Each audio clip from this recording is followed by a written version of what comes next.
বিষয় হলো আহলে বেত কারা, কাদেরকে আমরা আহলে বেত বলবো। নবীর পরিবারের সবাই এ বিষয়ে ওলামায়ে কেরাম কোরআন ও হাদিস উল্লেখ করে আহলে বেতের পরিচয় উল্লেখ করেছেন। সহিহ মুসলিমের হাদিসের মধ্যে রয়েছে আহলে বেত হচ্ছে হুম আলুন নবী সাল্লাল্লাহু আলাইহি ওয়াসাল্লাম, রাসূল পাক সাল্লাল্লাহু আলাইহি ওয়াসাল্লামের পরিবার, মিন আজওয়াজিহি তাহিরাত, তার পুত পবিত্র স্ত্রীগণ নবীজির আহলে বেত, ওয়া আলিয়িন ওয়া ফাতেমাতা ওয়া যুররিয়াতিহিমা, হযরত আলী, হযরতে ফাতেমা এবং তাদের সন্তান সন্ততি, ওয়া আলী জাফর ওয়া আলী আকিল ওয়া আলী আব্বাস, আব্বাসের পরিবার, হযরত জাফর এর পরিবার, হযরত আকিল এর পরিবার, এনারা সকলেই হচ্ছে আহলে বায়তের অন্তর্ভুক্ত। ওয়াকাদ আওসা বিহিম রাসূলুল্লাহ সাল্লাল্লাহু আলাইহি ওয়াসাল্লাম, তাদের ব্যাপারে রাসূলুল্লাহ সাল্লাল্লাহু আলাইহি ওয়াসাল্লাম আমাদেরকে উপদেশ দিয়েছেন। কোন সময়?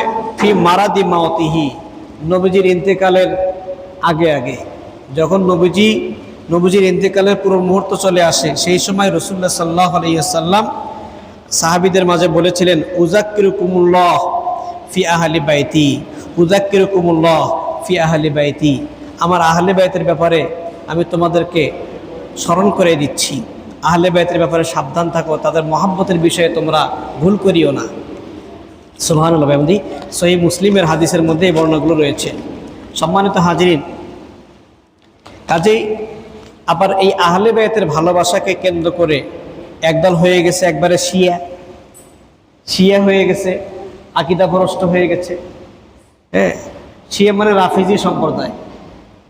অতিরিক্ত ভালোবাসা দেখাতে গিয়ে তারা এরকম আকীদা পোষণ করে যে আল্লাহ তাআলা হযরতে জিবরাইল আলাইহিসসালামকে হযরত আলীর কাছে পাঠাইছিলেন, ভুল করে তিনি নবী মুহাম্মদের কাছে গেছেন।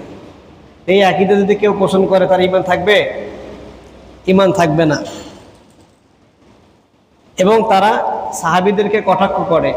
হযরত আবু বকর সিদ্দিক, হযরত আলী কারামাল্লাহু ওয়াজহু, এনাদেরকে হযরত ওমর ফারুক রাদিয়াল্লাহু আনহু এনাদেরকে মান্য করে না। তারা এদের উপরে, বড় বড় সাহাবীদের উপরে হযরত আলীকে প্রাধান্য দেয়।